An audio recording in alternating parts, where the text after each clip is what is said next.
Welcome to Picks with the Professor, the show where a real statistics professor And his friend Jake gives you sports betting tips. I am your host, Professor Sides, and for the latest updates, information, and picks, you can follow me on Twitter at Professor Sides. You can follow my friend Jake on Twitter at myfriend_Jake. Today is Monday, August 15th, 2022, and this episode covers all of today's Major League Baseball games. In case you're new here, I've built a mathematical model for win probability and totals using hitter and pitcher projections I've created along with weather data in order to make one money line pick on every game that's played 7 days a week, though there are no Sunday shows. That doesn't mean that I recommend you do the same, as my goal in this episode is to share key information about today's games, give you a few things to think on, and explain why the model or I like or don't like a certain play in order for you to come up with picks that you are comfortable with. I never recommend blindly tailing or fading any pick, but rather to hear the justifications and thought processes to make sure you're fully on board with me or against me before investing your hard-earned money. And as I go through my plays, remember that there are no locks in gambling, so what I'll give you are loves, likes, and leans to indicate my confidence level with respect to scaling wagers. And as always, please remember that good and bad variance will occur, so as much as I'd like to still be profitable each and every day, that is an impossible reality for any gambler. Jake, last time we talked, we said that the Padres really needed a right-handed bat to acquire here, and it looks like they had some plans to acquire a right-handed bat to the middle of their lineup, and it looks like that trade acquisition has fallen through now. Yeah, I don't think he passed his physical, is what I understand. That's one way to put it. Absolutely, it's one way to put it. Just a wild story. I had talked about this previously. I was kind of waiting on you to come back because we had talked about this specifically. Yeah. But I mean, what a wild story. Yeah. I mean, on a scale of 1 to 10, how much do you think he's lying about the whole ringworm thing? I think he is. It's probably 9.5. Like 9.5. Okay. He did it, and then was like, "Oh crap! I got to find a reason." Oh, ringworm medicine has this in it. I think right, but it's not even the same medicine. It's actually a different medicine. And I'm like, at first it was like, oh, like this thing is like you should treat this. Like, no, that's actually a slightly different medication. What he took would have made that worse. And it's like, oh no, this just got worse. I mean, it's just a bizarre story. And obviously, I don't know if you saw it, but Clevenger called him out. And of course, given Clevenger's issues with not following rules in COVID protocols in 2020, I'm like, man, if Clevenger's calling you out, you know you're really in trouble. I saw something. Now, a bunch of doctors that went, no. Yeah, I saw a bunch of doctors were like, no, like nobody would ever give him that. This wouldn't happen. Like nobody would write a prescription for the wrong thing. No pharmacy would ever fill the wrong thing. And I saw a good meme where they were from previous things where they were yelling at each other, and it was something about how this you can get whatever over the counter at Walmart for $10. Yeah, just a wild story there, and that it's obviously sad. We're all hoping to see. We all want everyone to be as good as possible, and that makes it more fun. Would have really made the Padres a lot closer to the Dodgers. As it is, the Dodgers still a super team, and Padres still kind of a notch behind them. So that's been our drama for the week. Was there anything else in the last week that was drama-wise? I feel like that's the only story that really took baseball, right? Yeah. I think that's really it. I mean, there's nothing really dramatic going on besides Tatis, I guess, rushing to get back to help his team, I guess, is the best reason you can put on it. Yeah, fair. That would be the glass half full look at it. Was just trying to get back sooner. But a lot of games today, 14 games, most I can ever remember on a Monday, other than like a Memorial Day type thing. But before we get to that, slate some reminders. Please hit that like button if you're on YouTube. Also, if you aren't yet, please consider subscribing or following. It's free, and the only way is for you to turn notifications on to ensure that you don't miss any college basketball, MLB, or college football content that this channel provides. Share with a friend if you know others in the game. Hit us up on Twitter or drop a comment on YouTube. We love those and try to respond to as many as we can. And we've also partnered with Horse Racing Today. For those of you who like to play the ponies, you can find their stuff at horseracingtoday.net. They're a team of 5 with over 125 years combined experience in handicapping horse races. There isn't an angle they don't know or bias they can't identify. Check out their YouTube shows or website. The links are in the description. We got that one afternoon game here as part of a doubleheader. Tigers at the Guardians, 3:10 Eastern first pitch. It'll be a nice day in Cleveland, upper 70s, a slight chance of rain for both games here, but it doesn't seem like it's going to delay things as much as it might just be a sprinkle here, maybe causing a little bit of wetness there to play through, but otherwise it should be nice. Winds will be blowing in from right center at about 10 miles an hour. That's why the model has a decreased total on this one, despite the subpar pitching. Model says total of 7.4. The actual total is 8, so the model would like maybe an under in this one. Obviously, a Tigers team under is always something that's intriguing given how bad their offense is. Drew Hutchison versus Aaron Savali. Savali's fairly average according to the model. Does have a 6.05 ERA, but underlying metrics say it should be around 4. Drew Hutchison's one of the weaker starting pitchers according to the model. Mid-4 ERA, underlying metrics say it should be a little bit worse, and the guy who's not going to give you a lot of length. So an edge here for the Guardians with regards to starting pitcher, and of course they have a big edge on offense. Bullpens are probably about a wash, but the model thinks the Guardians should be favored by a lot more. Model says Guardians minus 240. Guardians minus 210 is a B pick for me. It's a B plus pick. I waffled on A and B here. The hardest thing here, determining A and B or B and C on some of these with the odds is just the fact that the grade that I give it ties to how many units we give it. So it's not like in basketball or when we get to college football, right around the corner, when you give an A or B grade, you're kind of standard what you're wagering and what you're getting back. This one's a little bit tougher because I'm giving this one a B grade because we're having to wager over 4 units just to win 2. So it's kind of an A grade equivalent in that we're going to collect back 6 units. There's a huge edge here on the Guardians. It's definitely worth a look, in my opinion. The odds are steep, but I think they should be higher. The Guardians should run away with this first game with the Tigers throwing such a bad starter leading off in Hutchison here for game 1. Jake, what do you think? Yeah, I think Detroit has forgotten how to play baseball, and I don't think they're going to get it back anytime soon. So I really think Cleveland has got this one in the bag. I think they get both of them today, but it's just Cleveland's playing really good. Zavali's not a terrible pitcher. Very average. Yeah, with that, the top 4 batters, Quan, Rosario, Ramirez, and Naylor. I think he's in the top 4. He might be batting 5th, but that's a really deadly punch for a team with a bad pitching like Detroit. Yep, absolutely. Moving on to the evening game, 6:40 Eastern, first pitch. Phillies at the Reds will be in the upper 70s to start, low 70s to close. Slight breeze out, 5 to 10 miles an hour, which isn't going to help these two pitchers. Noah Syndergaard versus Mike Minor. Syndergaard gets an average rating according to the model, a 3.96 ERA. Underlying metrics say he should be right there. Just a run-of-the-mill pitcher. It's crazy to me think of how good he was at one point to just call him average now. It's not like he's just average at 39. He's still should be pitching better than this, but the injuries, catch up to everybody at some point with how many he's had. Average starting pitcher for the Phillies, much below average starting pitcher here for the Reds and Mike Minor. 6.24 ERA. Underlying metrics say that it should be about where it is. Phillies offense much better, bullpen much better, starting pitcher much better. The Phillies should be favored. The question is by how much. This game is priced fairly well, in my opinion. The model says Phillies minus 182. So I'll take the Phillies at minus 183. It's just a lean. I think the Phillies are the right side here. It's just hard to get that excited about it laying this big of a number, but I don't think it's a bad investment. It's very different than what we talked about over the weekend with the Dodgers. And had you bet the Dodgers all 3 games, you would have lost money because you needed them to sweep at those odds. Talk about the Padres. If you bet the Padres all 3 games, you would have lost money. We have to be careful with sometimes these big odds. The Phillies aren't in that boat. They're not in the they're a bad investment. It's just not one that I'm overly excited about. They're the right side. They should win, but on the road here at this price of minus 183, I'll back them. It's a secret pick. It's kind of like I talked about in the previous one, though. With these odds, it's like the grades aren't necessarily 100% indicative here. It's like a C-plus pick, and that I think it's a decent investment. It's just we're already having to wager almost 2 units just to win the 1, so I don't want to give it a B grade because that means I got to put almost 4 units on it to win 2. It's just a little too much. I think the value is somewhere in between those two. So a C-plus pick for me on the Phillies. I don't think it's a bad play here. This Reds team is pretty terrible. Mike Minor is extremely terrible.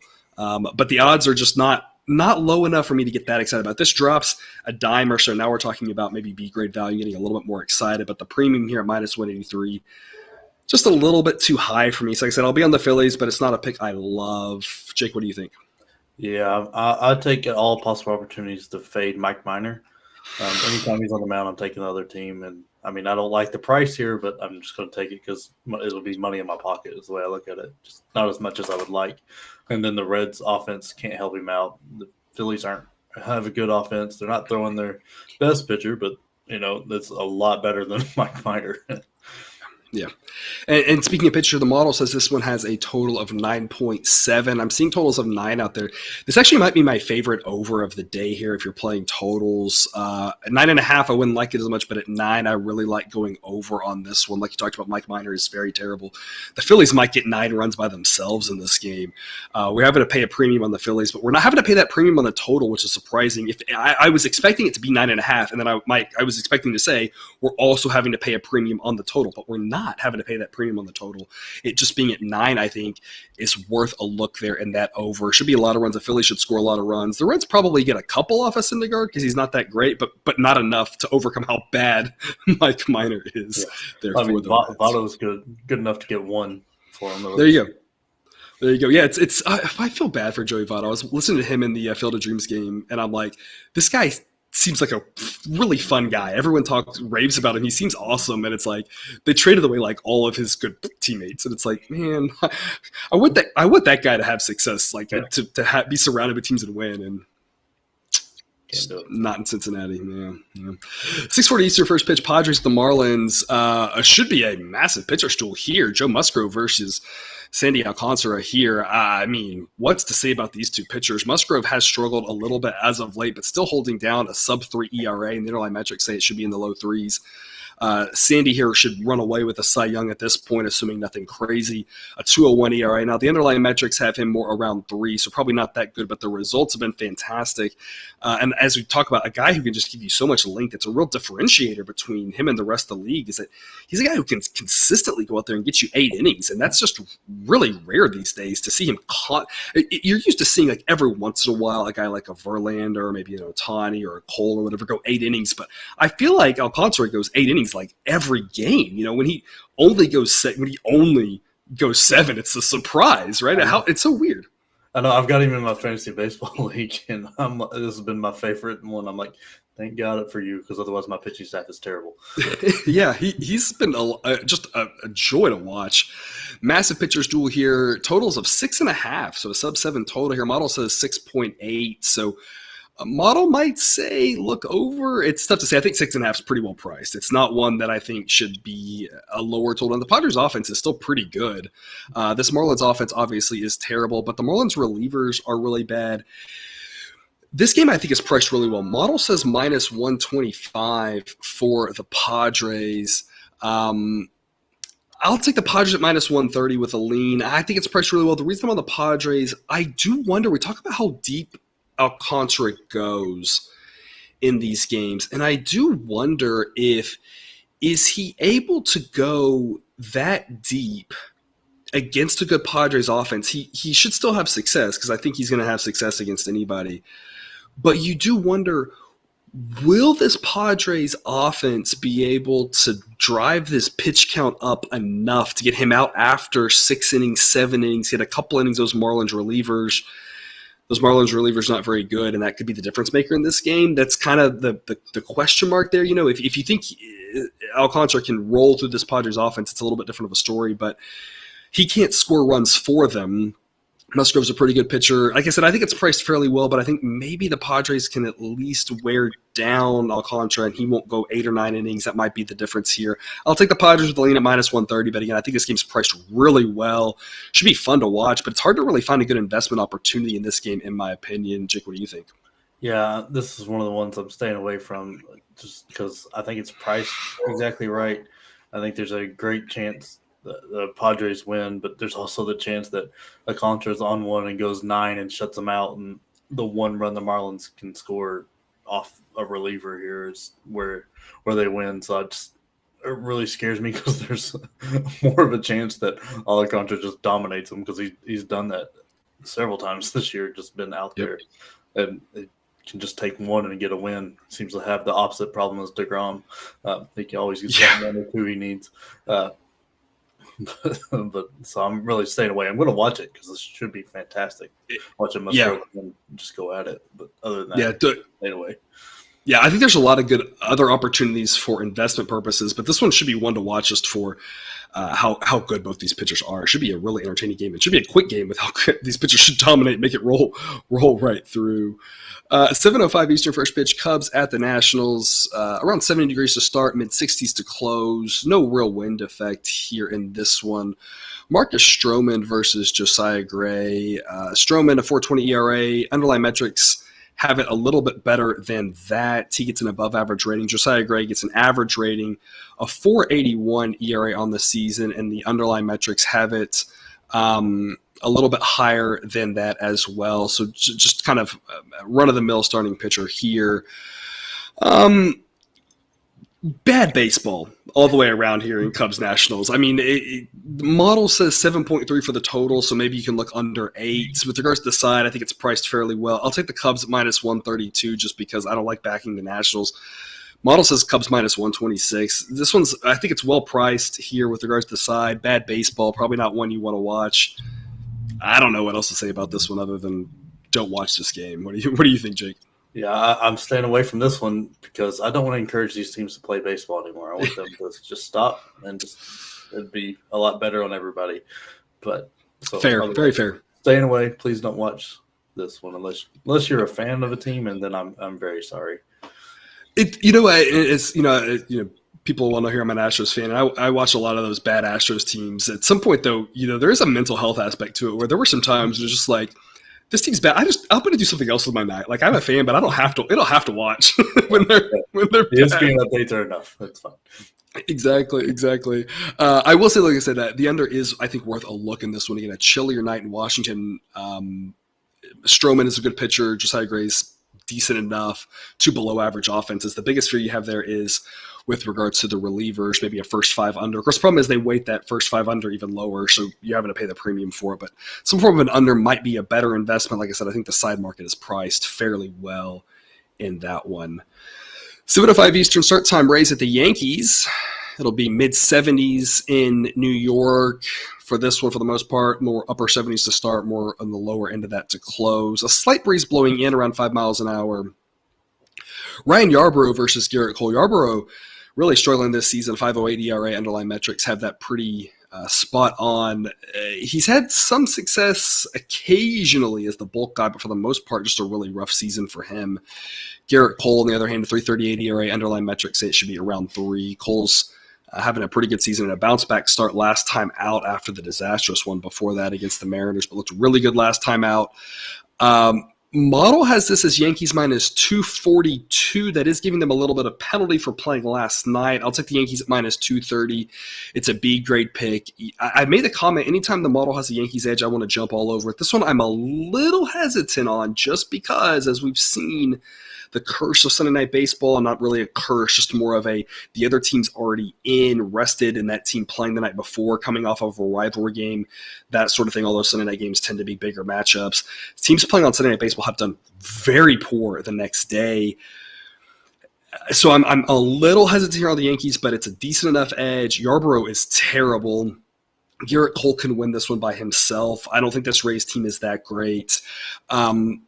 The biggest thing here for me on this one, talking about the Sunday night thing, is with the Yankees having lost last night and having lost 2 of 3, if there is any mental hangover from playing last night, that should be pretty easy to wash away because they should be hungry to go out there and get a win. Had they just swept the Red Sox, maybe it's a different story. Maybe there's a little bit of a hangover effect there. Not that the Red Sox are the best team in the world, but again, beating your rival on the road like that would be nice. But having lost 2 of those 3 games, having lost the one last night with Cole on the mound, I think the Yankees is just too much here. And the price isn't that steep. I'm surprised it's not a little higher. I think it's a decent investment at $230.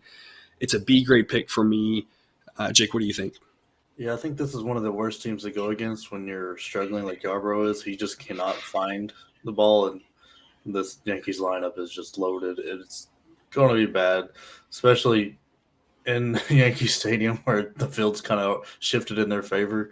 It's going to be rough. I really like the Yankees here. I'm with you. I thought it was going to be one of those almost getting close to minus 300. Yeah. So Yeah. when I saw it below 250, I jumped on it right away because I'm like you. I was expecting like minus 290 or something for the Yankees, and me being like, well, I guess I'll take like a plus 260 on the Rays just because. That's kind of what I was expecting. Yeah, so when I saw that, I was like, okay, I'm taking the Yankees on. Anytime I can back this team and feel good about it, I will, because they are an incredible team. I know they're going through a rough stretch, like 1-11, but they'll turn that around. They're too good. Yeah, and it's like you see this again. I always talk about like random variability is so much stronger than our brains want to understand, and a team looks fantastic for so long and they aren't that good. The Yankees were never as good as that crazy run that they had. They're still very, very good. And they're not as bad as this stretch either, obviously. They're somewhere in between. They're still a very good baseball team. And they get a boost facing a left-handed pitcher as they're pretty right-handed heavy these days. So, I mean, getting a boost facing a lefty, they have an edge with regards to the relievers here. I'm like you. I'm surprised this price was too low. I think the Yankees make a lot of sense here. Total 7.5. Model says 7.9. The model really thinks the Yankees are going to score a lot of runs tonight. It's a total I think I'd probably stay away from personally, just because with Cole on the mound, if there is any effect from the travel from last night that might affect the Yankees bats, they might not score as many, and so it's a total I think I would just stay away from completely. Might be low scoring. Again, total of 7.5 would indicate so. But like I said, I think Cole can win this game by himself here. I think this feels like if it's 3-0 Yankees or 6-2 Yankees, either of those seems pretty reasonable. But I see the Rays only scoring if it's garbage time stuff. I think otherwise Cole should be able to dominate this one. Yeah, have you seen the stuff about Joey Gallo? The teams that he's on this year is on a 120 win pace. I had not seen that, but yeah, it's like he was with the Yankees and then they trade him away and they can't lose. Yeah. They can't lose before and then they can't win without him. And now the Dodgers seemingly can't lose once they've got him. That's kind of crazy. That was a good clubhouse guy. Yeah, he's a great clubhouse guy, apparently. Also, again, a reminder, random variability, people, because obviously Joey Gallo is not a very good baseball player. Orioles at the Blue Jays, 7:05 Eastern start time. Kyle Bradish versus Yusei Kikuchi. Two below average starting pitchers. Bradish not as bad as that 6.42 ERA. Underlying metrics have him in the mid fours. Yusei Kikuchi, on the other hand, about as bad as that 5.13 ERA. Kikuchi's just been absolutely terrible. I want to fade this guy every way we can. I would love to go over. Unfortunately, the total is 9.5. Model says probably still look over, but it's not one that's nearly as exciting as if it was at 9. Model thinks 9.8. There should be some runs in this game. Toronto's a fairly hitter-friendly ballpark. Two below-average starting pitchers. Blue Jays relievers below average as well. Blue Jays offense good. Orioles offense competent enough. Model thinks a lot of runs here, but the model thinks the Blue Jays should be a minus 126 favorite. So at plus 141, it's an A-grade pick for me on the Orioles. Like I said, I want to fade Kikuchi every which way we can. He's been absolutely terrible. This Orioles set of relievers is their strength. I think that's what gets it done here for them. The Blue Jays will struggle to score late. Again, as talked about, this Blue Jays offense just not that good against right-handed pitching. It's left-handed pitching is a different story, but against right-handed pitching, their edge and how much better their offense is over the Orioles is a lot smaller than otherwise. They're at home. Again, they should be favored, but they should not be favored by minus 153.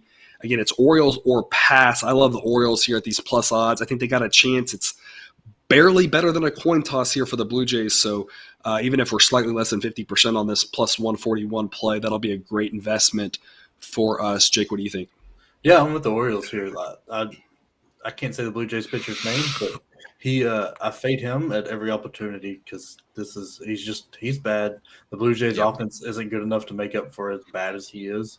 And where I think the Orioles are the opposite. I think their offense can sometimes show up and carry a pitcher that's having a bad night, and sometimes either way. And I know this has no statistical or scientific things, but it seems like the Orioles almost are like destined to make the playoffs here. They just. I hope so. I hope you're right. Right for them every time it seems, and I'm just going to keep going with it as long as I get, especially with plus odds. I'm going to ride that wave. I hope you're right. It's a fun team to watch. Yeah. It's just how bad we thought they would be at the start of the season, and that they're like competent, like a decent baseball team here. They're so fun to watch. I hope you're right. I hope they make the playoffs. I root for them most every night, even if I'm playing against them. I'm kind of like, I still wouldn't mind them winning. I really want them to make the playoffs just because it's such a fun story. Yeah, and I mean, after trading away Mancini, you kind of thought like, oh, the steam's going to run out here, like and Lopez trade deadline, and just kept going. So I'm gonna ride Yeah. it. Let it put money in my pocket. Absolutely, absolutely. Great value there on the Orioles at those plus odds. Game 2 in Cleveland, Tigers to Guardians. It'll be a 7:10 Eastern start time. Mid-70s to start, low 70s to close. Wind still blowing in here around 10 miles an hour. Still some chance of showers, but probably not going to affect things too much. The model's treating this as a bullpen game for both teams. Brian Garcia versus Xavier Curry. Neither pitcher has good numbers. Neither pitcher in AAA. Garcia's pitched a little bit here up at the big leagues. It's going to be a lot of innings from relievers. Again, Curry's numbers bad enough in AAA that I don't expect it. Doesn't now against the Tigers, anything's possible, right? The Tigers are the team to have success against. So I mean, he might go out there and throw 6 shutout because it's the Tigers, right? I feel like you and I could go out there and maybe throw 6 shutout against the Tigers. Obviously not true. But he may have some success against them, but his underlying metrics bad enough in AAA. The model thinks he's not going to last very long. It'll be mostly to the relievers, so mostly a bullpen type game here. Again, the model thinks go under. It's a little bit scary here to go under in game 2 of a doubleheader. A lot will depend on what the pitching usage happens in game 1. So if you're looking to back a total in this one, I would definitely wait until game 1 happens and see which relievers are used, how many relievers are used, because the relievers are going to play heavy in this one. So if the teams are using a bunch of relievers in game 1, it's going to make game 2's total a lot tougher to go under. But if those relievers are all mostly fresh, then that makes the under maybe in game 2 a little more enticing. So something to keep an eye on there. Again, model thinks under, but it doesn't really know. It doesn't know what's going to happen in game 1 with regards to the relievers. So just a caveat there. I think game 2 is priced much better than game 1. Model says Guardians minus 186. I'll be in the Guardians at minus 191. Not really a mathematical play. One I think to stay away from. I think there's other better investments here this evening. Just a lean for me here because I got to pick something. But I think this game's priced very well. It's really just a stay away for me personally. Jake, what do you think? Yeah, there's too many things that can happen in this one with 2 pitchers that we really not seen enough of to even have a great way to gauge them. So I'm staying away. I think the Guardians win. They're a better all-around team. But like I said, if that first game goes a little tight and gets into the bullpen, like with all that factored in, it could be really weird doubleheader game. So I'm just going to stay away. I'll play the first one, and then maybe if I'm having a great day by the time this one comes around, I might throw a little bit on the Guardians, but right now I'm staying away from it. Yeah, it's the fact that, the Guardians have a much better offense, and they're at home. If all the pitching's a wash, they should win, but having to pay that premium is like, it's hard to say that paying that sort of price in a who knows what we're going to get from the pitchers, who knows how many relievers are going to throw, which relievers are going to throw. It's like, yes, the Guardians have a better offense, but like that's just really a steep price for who knows what's going to happen pitching wise in this one and what could be a wild game. Again, Guardians should win, but that price is just blah in my opinion. Yeah, that's why I want to stay away. Yep. What should be a really good game here at 7:20 Eastern, Mets at the Braves. It'll be a warm one in Atlanta to start off with. Upper 80s to start, upper 70s to close. Wind will be blowing out at about 5 to 10 miles an hour, so boost to the bats there. A chance of a pop-up thunderstorm. We see this a lot in Atlanta. We should be able to get 9 in. It just might cause a delay, whether it's in the middle of the game or the start of the game. So something to keep an eye on there with the thunderstorms. Any play you make on this one that involves starting pitchers or totals, things of that nature, maybe just wait until we get closer. We have a better idea of what's going to happen with regards to the timing of the weather of this game, especially model thinks over. Model says 8.5 for the total. Total is 8, but a lot of that has to do with the fact that it's really warm to start off with. If the thunderstorm delays us and we start this an hour later, all of a sudden it's a lot cooler temperatures. So then the model probably wouldn't like the over, probably says stay away. So something to keep an eye on there with the weather. Maybe just wait. If it's outside is a different story, but anything that the weather might affect, maybe just wait later in the day to lock those bets in just because we'll know more as we get closer. Otherwise, again, should be a fantastic game. Carlos Carrasco versus Spencer Strider, 2 good pitchers. Carrasco, 3.76 ERA. Underlying metrics say he's actually been better than that. Very good pitcher. Strider's been great this season, a 3.11 ERA, and the underlying metrics actually say it should be in the low 2s. Strider's biggest issue we talk about all the time is pitch count. When he gets wore out, people can drive him out of the game. Otherwise, if he can control that pitch count, not walk batters, he's fantastic. Just everything the Braves could have wanted and more. Model says the Braves should be slight home favorites to the price of minus 118. I'll take the Mets at plus 139 with an A-grade pick. I think the Mets are just not getting enough respect. I think they got a chance to win this. It's a coin toss type game. I don't know why the Braves are favored this much. I like Strider. Strider's really good, but Carrasco can match him. Mets have a better offense than the Braves. Both sets of relievers are fantastic. Diaz did pitch a couple days in a row there Friday, Saturday, not pitching Sunday. He should be available. And again, the rest of those Mets relievers are really good. Good starting pitching, great relievers, good offenses. I mean, this should be great baseball, plus 139. Surprises me we got this value. It's an A-grade pick for me on the Mets. I'm not saying the Mets win. I just think the Braves should be very slight favorites, and this is tremendous value here on the Mets, in my opinion. Jake, what do you think? I think the Braves win, but man, I'm not going to play a side in this one just because I don't have enough confidence in either side for it. I think it's incredible baseball, but and the price you have to pay, right? Minus 150 on the Braves is like I want to make sure people understand this, right? I think the Braves are going to win does not equate to Braves minus 150 is a smart pick, right? Yeah. I think the Braves are going to win is like, sure, again, 52%, 53%, 55%, whatever, right? Like I think the Braves are going to win. The model thinks the Braves are going to win 54% of the time, right? But Braves minus 150, like, ooh, that's a different story now, right? Yeah, I was thinking like, looking ahead of stuff, I was thinking like minus 110, minus 115, because I thought these two teams are very even, rivalry, home, and all that. Like it's very. I don't want to pick a side in this one, but what I'm playing both pitchers on their K props here. We'll start with the Mets guy. Carrasco is incredible. The Braves help him out because they strike out, I think, the second most in the MLB right now, and it's all the time. They're just up there around 9-10 strikeouts. Carrasco is not as only gone under this. It's at 5.5. He's been under 6 once in his last 5 games, and he'll go probably 6-ish unless the Braves just beat him up. He goes right around 6, rarely all the way up to 7, but rarely below it. So I think it's fairly safe for him to get 6 strikeouts. That's what he had against the Braves last time. Then Spencer Strider, this guy's incredible. You can get his at 6.5 at plus odds right now in a couple places. And it's kind of weird if you're looking at his whole because he started as a reliever and everything. Right. But when he's gone at least 4 innings all year, which is 12 times, 8 of those he's gone at least 7 strikeouts, and a couple of those like 12, 13, 14 strikeouts is crazy. So in the last time he went against the Mets that he really got beat up, I think he's going to learn, especially being at home. He's been a much better pitcher at home. I think he's going to get over that. I think he'll be close to 8 or 9 strikeouts with the way he pitches, especially at home. And I think he'll get to 5-ish innings and then let the bullpen take over. But that's the ones I'm playing tonight. And I don't recommend parlaying those together because there's way too many things that can happen. But if you're going to play them, I'm playing them both individually. And that's my play on this game. All right. And like I said, just keep an eye on the weather there. If the start game is delayed, those plays should be great. But if you're getting there 30 minutes before game time and it looks like you may have a thunderstorm 30 minutes in an hour, and that could really potentially affect things. The good news is, and the safe thing for your play, Jake's for your plays there, Jake, is that it probably is a quicker thunderstorm, which should allow the starters to go back and play.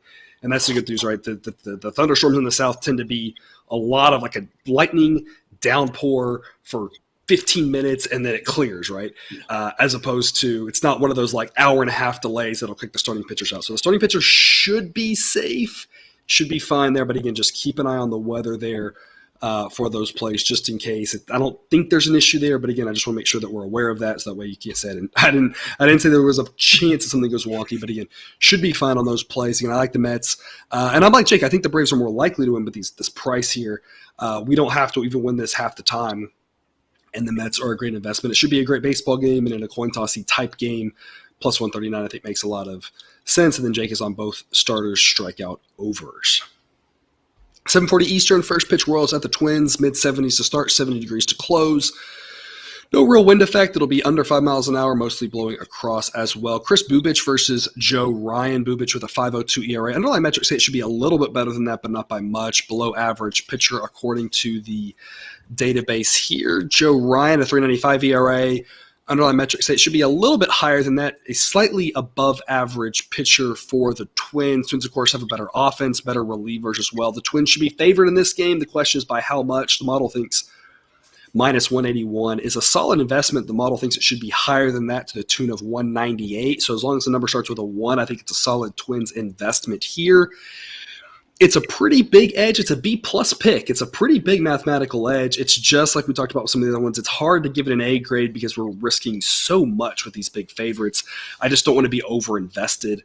But I think the Twins are a really solid play here. It's just the price is just not that exciting. But they should win this game. They're the better team all around, better pitching, start to finish, better offense at home.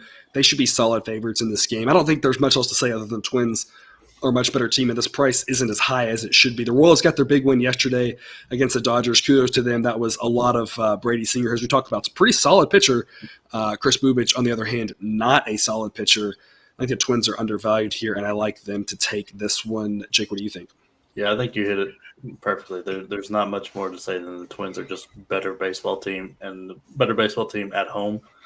I think it's an easy win. Yep. Model says total of 8.8. Total is actually 8.5. So model thinks it's fairly well priced in that one. 8:05 Eastern start time. A's at the Rangers. James Kaprielian versus Glenn Otto. Two very bad starting pitchers. Two very bad sets of relievers. More bad baseball.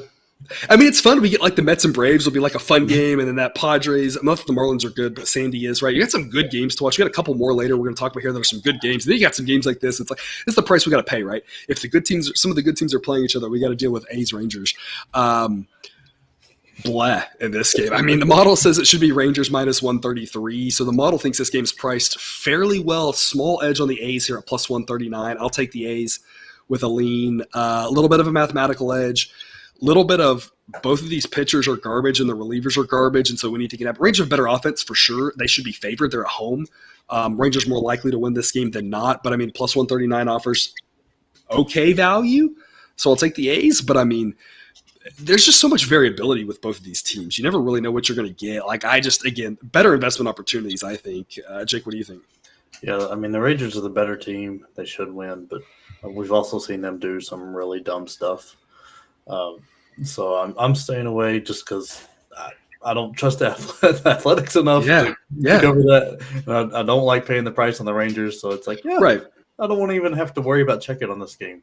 Right. Rangers minus 130, sure, let's do it, right? Rangers minus 150, minus 160 is like, ugh. Like, Glenn Otto's not good. Like, I don't want to back a bad Rangers set of relievers and a mediocre offense with Glenn Otto. I don't want to lay minus 150 or minus 160. I'm sorry. It's just too much for me. It's A's or pass, and passing makes a lot of sense. Again, a little bit of edge on the A's, so maybe a small investment on the A's, but I think passing makes a lot of sense too. It's yeah, and this one they're playing at a time where I can't even go, hey, yeah, if I hit a few other ones, I might throw a little bit on it just to hit the plus odds. It's not late enough in the night for me to win all the other ones yet. Right. This one's in Oakland. It's late enough where you could be like, you could at least know you're winning a bunch of them. You've won a bunch of them. Maybe have some fun with it. Yeah, not even the case here with the game in Arlington. 8:10 Eastern start time, Dodgers the Brewers. This one should be a really good one. Julio Urias versus Freddie Peralta, two very good starting pitchers. The ERAs for these two pitchers, drastically different. Urias 249, Peralta 437, but the underlying metrics have Peralta as the better pitcher this season. Something to take note of. Now, Peralta's only played in 10 games. But the underlying metrics say that Urias should be more in the mid-3s and Peralta should be more in the upper 2s. So, again, that's why their ratings are pretty similar, is that, Urias is a very good pitcher for sure. Peralta's biggest issue is the length, how deep he'll go in the game, of course. But I think both these pitchers are pretty good. Don't be fooled. I wouldn't go into this game thinking that Urias is a much better pitcher. I think their starting pitchers are pretty much a wash here. Relievers pretty much a wash here, too. The Dodgers relievers are better. The question is by how much. You never know who's going to pitch. So they're better, but maybe not by quite as much as we'd like to think here. Of course, the Dodgers offense is better for sure. I mean, there's no denying that, but the game's in Milwaukee. I think the Dodgers should be favored, but not by this price again. And I tweeted about this yesterday with the Dodgers-Royals game. The model's really adjusting hard on the Dodgers because of how well they've played, really giving them a ton of extra boost. Like, basically I've turned the slider like as much as I can up on them. You can't give them any more of an edge here, and the model still says only Dodgers minus 122. It's an A-grade pick for me, fading the Dodgers again. Brewers are plus 149. They've been an amazing team. The Dodgers are super good. I'm well aware of that, but on the road with a wash here with the starting pitchers and a wash with the relievers, the Brewers offense, that's kind of hit or miss, and they may score nothing, but they may score 8. You never really know what they're going to do. Plus 149 offers tremendous value. It's an A-grade pick for me. Again, I think the Dodgers should be favored, but not by this price. It's Brewers or pass. If you want to pass, that's fine. Fading the Dodgers is a scary proposition, but a price like minus 162 on the Dodgers on the road against a pitcher of Peralta's caliber just seems bonkers to me. A game that the model says maybe go over. Model says 8.3 for the total, and total 7.5. Again, it's tough to really know what to do with the Brewers totals because their offense is just so hit or miss. It's just a lot of variability there in that one. Jake, what do you think? Yeah, this is one where I'm taking a chance on the Brewers offense, hoping they show up tonight.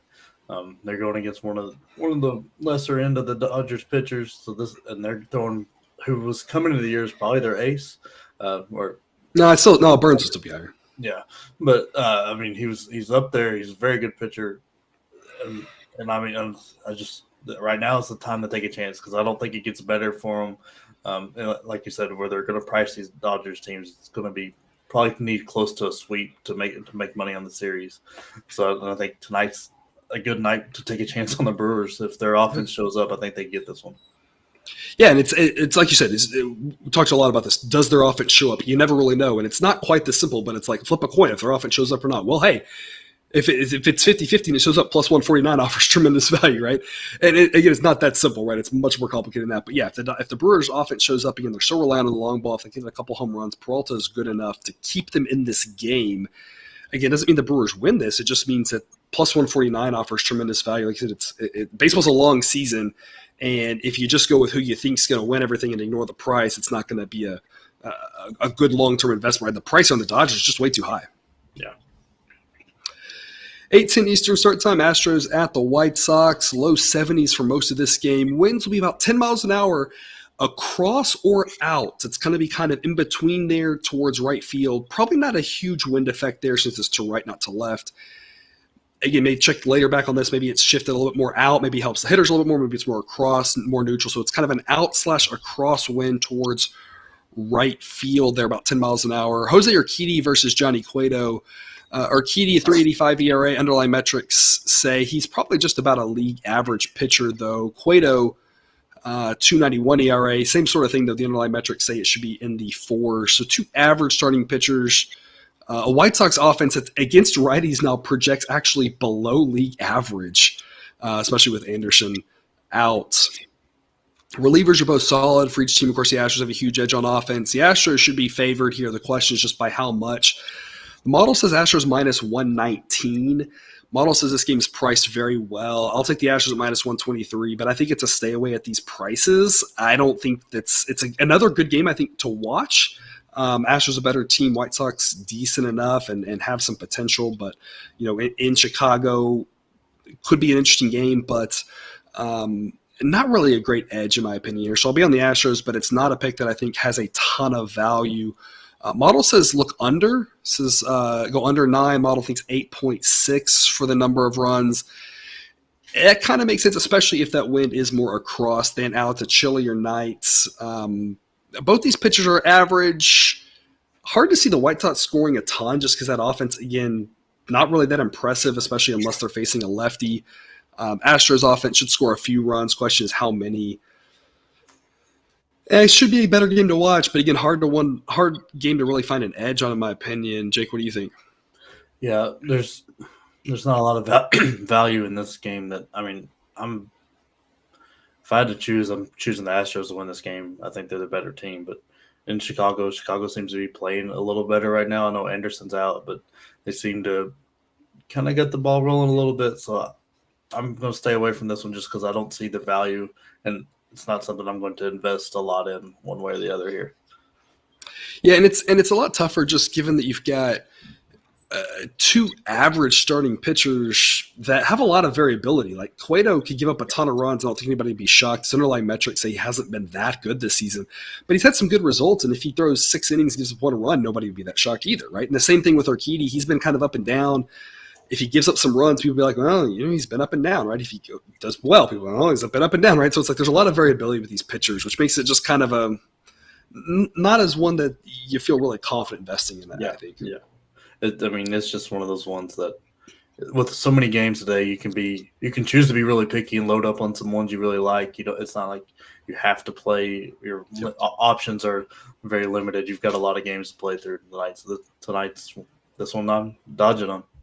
Yep, correct there. I agree. 9:35 Eastern. First pitch, 2 late games here. The first of which is Seattle at the Anaheim, Los Angeles Angels of whatever we're calling them these days. Around 80 degrees to start, low 70s to close. It should be a fantastic pitchers duel in this one. Luis Castillo versus Shohei Ohtani. Both these guys have around 2.70 ERAs. Castillo's underlying metrics more in the low 3s. Ohtani's more in the mid 2s. Obviously, Ohtani's a better pitcher, but Castillo's been fantastic here. Again, 2 really good starting pitchers. Below average offense for the Angels. But the Mariners here should be favored. The question is just by how much. Model says minus 128, so at minus 107, it's an A-grade pick. Ohtani's great, and he's the only player in baseball. He's the only player in baseball who can single-handedly, literally win the game for you. Now that the pitchers don't hit, in the NL. Back in the day, you used to say, Bumgarner could single-handedly, he could hit a home run, right? And Bartolo Colon hit that 1 home run, which we'll never forget. But the Mariners' offense is a lot better than this Angels' offense. Mariners relievers are a lot better than the Angels relievers. Ohtani's really good, but it's not like he's going up against, a schlub. He's going up against a really good pitcher in Castillo. I think this is a low-scoring pitchers duel type game. The Mariners' goal here is just got to be make sure that Ohtani doesn't go 8 innings, right? Get to that Angels bullpen. They probably don't need that many innings against him to score some runs. I think the Mariners at minus 107 offers great value. It's an A pick for me. Model says 7.3 for the total, so Model likes going over 6.5. I'm not sure I would play over 6.5. Maybe just out of principle of 6.5 totals are really low, but it's not one I'd be overly excited about with these 2 pitchers. I could easily see this game being 1-1 of the 8th inning. But like I said, I think Mariners are more likely to win this. Minus 107 is a really short price. Again, Ohtani's great, but Castillo's also really good. And then once you remove the starting pitchers, the Mariners are much, much better. Angels have been winning some games lately, but I think that's, again, random variability, right? You can't look at the Angels winning games and be like, oh, now they're good, right? Because if you do that, then you're saying that the Yankees are bad, and that's not the case, right? The Yankees aren't bad. They just lost a few games. Angels aren't good. They just won a few games lately. They're still not a good baseball team. Mariners are a good baseball team. I like minus 107 here. It's tremendous value, A-grade play for me. Jake, what do you think? Yeah, I'm all over the Mariners here every which way I can. I don't know what Ohtani did in a past life to be sentenced to this Angels team where he chose this Angels team, to be fair. Yeah, he can have a game where he goes 9 innings, 15 strikeouts, and 3 home runs, and they still lose. It's just outrageous what happens. But so I'm all over the Mariners, especially with Castillo on the mound. He's been pitching out of his mind here lately. I'm also taking his over on the strikeout prop here too at 6.5. I know it's a little steeper odds around like minus 150-ish or whatever, but he hasn't been below 7 since July 3rd. Every game he's gone out there, excluding the All-Star game where he throws 1 inning. So he can't get 7 in 1 inning. But you could, but that would be really impressive. It's an all-star game, so things happen. Well, to be fair, if I was catching, that probably would be what happened because I'm not sure I could catch, his 3rd strikes. Yeah.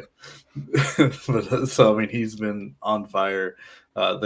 This trade has really probably helped him out mentally a lot to get out of that Reds team where they're just losing. Yeah. Not that they're going from one of the most hitter-friendly ballparks in the league to one of the more pitcher-friendly ballparks can't hurt either, right?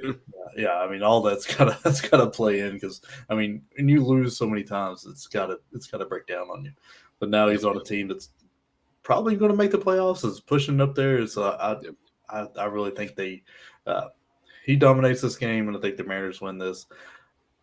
I'm not going to parlay those two together as much as I want to, because there's a good chance Ohtani can really win a game by himself. If he wasn't pitching, I definitely would, but so I'm not going to put them together. But I'm probably going to end up regretting that decision. But I'm taking the Mariners and the prop separately.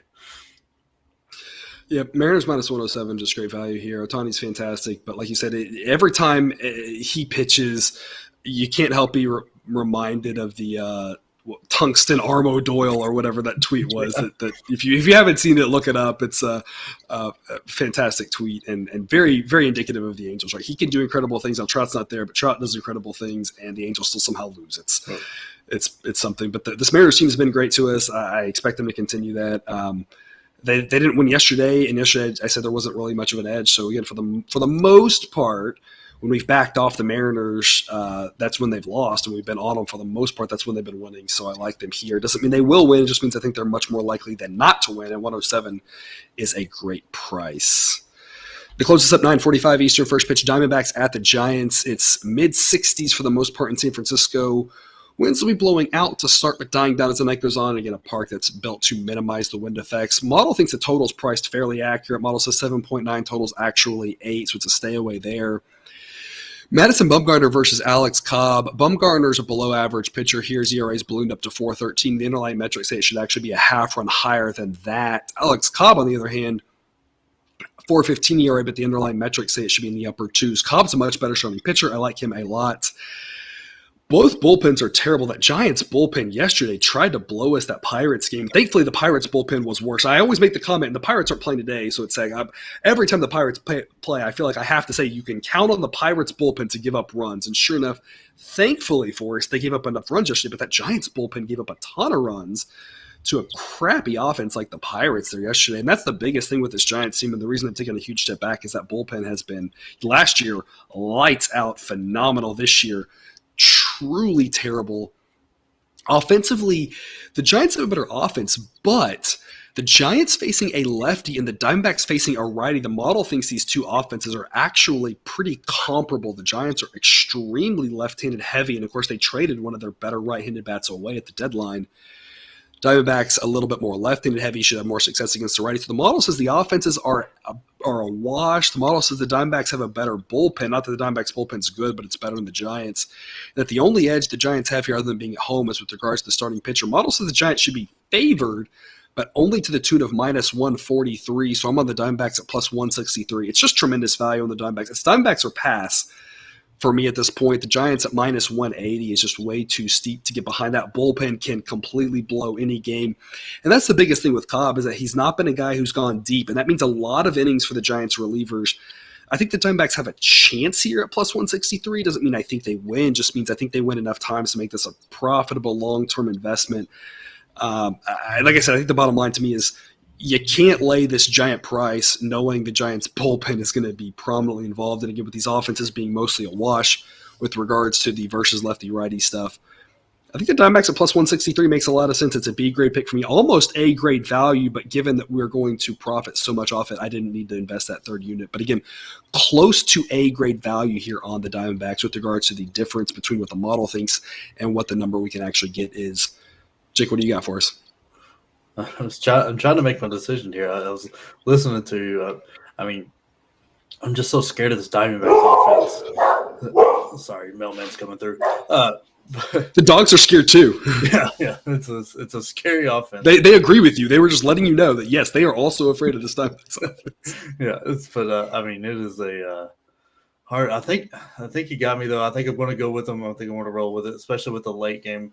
I'm going to treat it as a C pick right now, like with one unit, and then if things go well, I'm going to add on to it because I kind of like this Diamondbacks team, man. I don't know why. Like I just enjoy them. Because I like Merrill Kelly. I like Garland. Gallo. I like Gallen, not Garland. For some reason, everybody wants to give Joey Gallo crap, but Walker's barely batting his weight and hitting home runs with every other swing. Yeah, so it's like if he's getting a hit. So I don't know. I kind of like it. So, like I said, I'm going to treat it as a C pick right now and then go down to and add some more units as the night goes on. Yeah. Biggest concern in this game is Keto Marte, who had a hamstring issue at the end of yesterday's game. I don't know if he's going to play or not. That's obviously something to keep an eye on. Even if he doesn't play, I still think there's value on the Diamondbacks. It just that kind of like you said, that could determine exactly how heavy you go on this as you get to later in the game if he is going to play or not. If he doesn't play, I still think there's value on the Diamondbacks because their offense is kind of scrappy, comes together and figures out a way to score some runs. And again, it's not hard to figure out how to score runs against this Giants set of relievers.